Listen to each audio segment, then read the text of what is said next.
What is the difference between detailing an exotic Lamborghini versus your family sedan? Hi, I'm Ivan. I'm Nick. And this is DIY Detail Podcast. You know, a lot of people, their first exotic car detail, it's nerve-wracking, it's stressful. They think they're up against something different. In reality, there's not much difference. I'd like to be the opposite side. I'd like to debate you a little bit. Because a vehicle like this, it's worth more than the average house in America. The price, yes, but the surfaces you're working on are the same. Paint is paint is paint. And it doesn't matter whether it's a Lamborghini, a Ferrari, a Fiat, or a Ford, it's all paint. You mess something up on this, it's all pain. Oh yeah, it's gonna cost you more. But that being said, your approach shouldn't be any different with a Ford versus a Lamborghini.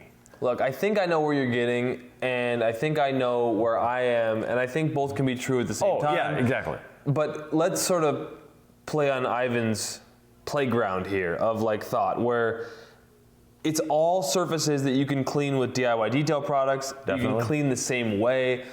The stakes feel higher with this, but it's the same process. The stakes feel higher, but in reality, the convertible top fabric on this Lamborghini is the same convertible top fabric that you'll find on a Volkswagen. It's exactly the same fabric. It comes from the same factory. The paint on this vehicle is the same type of paint that you'll find on a Volkswagen, that you'll find on many other European cars, because they're done the same. Now, contrary to popular belief, if you've ever detailed a Ferrari, you'll know that the paint quality is not up to the standards of, let's say, a Kia. They're just horrific. They're bad. They don't build the car to look pretty. They build the car to go fast. So you actually do have more potential possible damage because they'll wet sand in the factory. They'll do all sorts of things and just sort of leave it there. So that is a consideration to take into. And when you're dealing with the interior, you have different surfaces in here. You have, this particular vehicle, we have Alcantara, which is a fancy way of saying microfiber. So we have microfiber, we have leather, we have plastic, we have piano black plastic, we have aluminum, and we have seats that have been dyed, let's say a little on the cheap side. And it may be factory, I'm not sure. It looks factory, but you look at it and the dye comes off the seats. They're dyed a bright orange color, and if someone were to get in there with white pants, they would end up with yellow pants. Let's talk about the differences in how they're made. So not necessarily how you clean them, but what's the difference between this and your Hyundai Sonata? They're actually, a lot of the, maybe not a Hyundai Sonata, because they don't make that anymore, but... Oh really? I just came up with a random Yeah, I don't think they make, car. Do they still make the Sonata? Anyways. I don't know a whole lot about Hyundai, Yeah, I'm sorry. But anyways, your run-of-the-mill, let's say Toyota Corolla, probably has a better build quality than this in terms of durability of interior surfaces. No way. Yeah, they're not meant to be driven a lot. This one is considered a high mileage car and it has 14,000 miles on it. So if they're not meant to be driven a lot, then I would make the conjecture that it is different to clean these if they have less integrity on their interiors. Well, and they're generally not as dirty. That's true. So you have less cleaning to do. That's true. But where a lot of detailers, professional detailers, get sort of scared and enthused at the same time, it's an exotic car, it's gonna look great on their Instagram, their Facebook, their TikTok, all that, which is fun. It's not necessarily gonna bring them more business because not a lot of people have these things. And I have one friend that has been running a detailing company for 35 years now, and he used to post Ferraris, Lamborghinis, and all that. His most popular post was a minivan.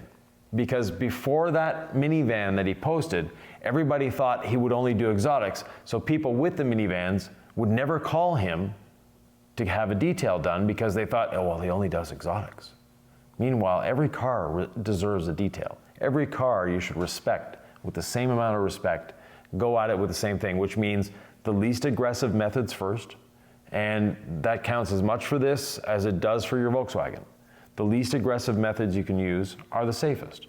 Sometimes I'll get in there with a leaf blower or an air compressor and start blowing stuff around, trying to blow out and vacuum at the same time on an interior.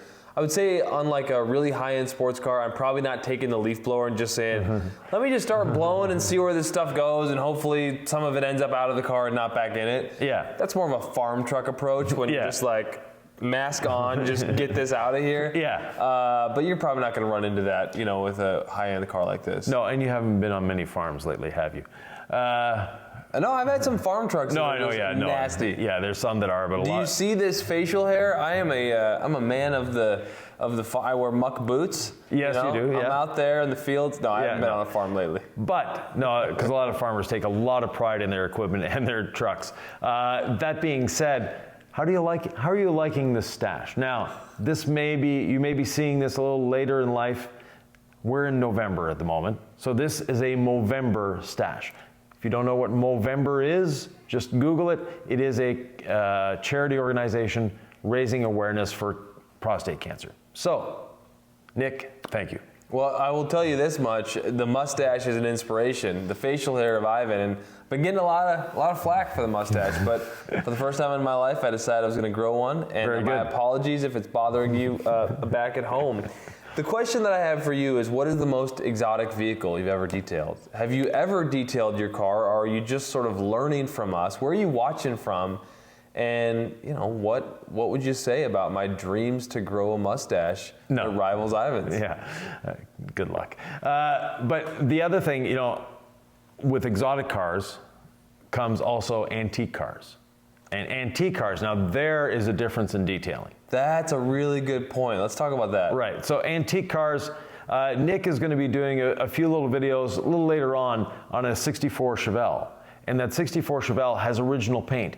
The paint is in horrific condition. It looks great from 30 feet away, but up close, it was in a coastal area. It has little pits all over the paint, and they feel like sandpaper.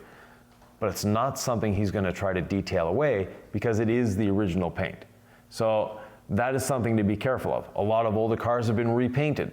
And do we know the quality of that paint? No. Do we know how it's going to react to polish? No. So with an antique vehicle, you need to be a lot more careful than with a modern exotic. Absolutely. And I would always err on the side of caution when you're dealing with vehicles that are that old, because a whoopsie, that's history. Right. A repaint is not the same as original paint. No, and if it is an original painted car, or you suspect that it is, ask the owner. Or if it's your own vehicle, but if you're a professional detailer, ask the owner, what are you expecting from this, and how far do you want me to go? And a lot of the times, if it is an original paint car, they just want it to be clean. They don't want you to do paint correction, they don't want you to polish, they don't want you to do anything like that. On a vehicle like this, I easily, without thinking, grab the gold standard pad and polish and give it a nice little shine. And it looks shiny now, but it would look even better after the gold standard. But on the 64 Chevelle that you'll see in future videos, no, I wouldn't touch that with a polish. One thing you'll see with older vehicles too is they have actual carpet. Yes. Actual carpet. You're dealing with a lot of synthetic carpets in modern day vehicles, right, but they've got almost, it feels like shag carpet. Oh yeah, well if you're doing a 70s shaggin' wagon, of course you'll have shag in there. What's a shaggin' wagon? It was a precursor to the minivan, we'll say. Okay. So customized vans were a big thing in the 70s. So they would get a standard cargo van, and then they put in like bubble heart windows in the back and shag carpet and some wood grain paneling in there, and it was just a sort of cool cruiser. A shaggin' wagon. Yeah. The more you know. There's often metal, chrome, very interesting surfaces in sort of classic cars. How do we navigate that? Right, so classic cars have a lot of chrome, have a lot of stainless steel trim. What we want to stay away from on a classic car is a lot of water, because today's modern cars, well, this one has no trim on it, but a lot of modern cars today will have a chrome accent or something on them, or an accent of some form, and that's just glued on now. It's basically double-sided tape is all it's using. The older vehicles, every 6 inches or so, there was a hole with a pin holding it in behind the trim. Well, when you spray water on that vehicle, that water gets behind, into that hole, into the body, and causes rust. And there's a reason why cars from the, up till the 90s rusted really quickly, was because they had all sorts of holes all over the body, and they weren't really expecting them to last, or building them to last. In the 70s, a good warranty was 12 months long. No kidding? Yeah, that was a warranty. It was 12 months, or 20,000 miles, or 12,000 miles for a lot of companies. That was it. Now warranties are 6 and 10 and 7 years. So manufacturers have to step up and bring their game. But I mean, on interiors as well, you'll find chrome. Like an old Mercedes I did, it was a classic car. Right. It was a client of mine and her dad, it was his old classic car. Yeah, And it meant a lot to them. But it was like, whoa, we don't see this stuff in modern day cars. No. It was just very low moisture. Even with an air compressor, I wasn't blowing right next to the surface because I don't want to blast a piece off or get something stuck inside. Exactly. Just caution, you know, just basic cleaning techniques and not super high pH chemicals. Like our rinseless wash would be perfectly safe. A rinseless wash, interior cleaning protect for the interior, that's all you really need.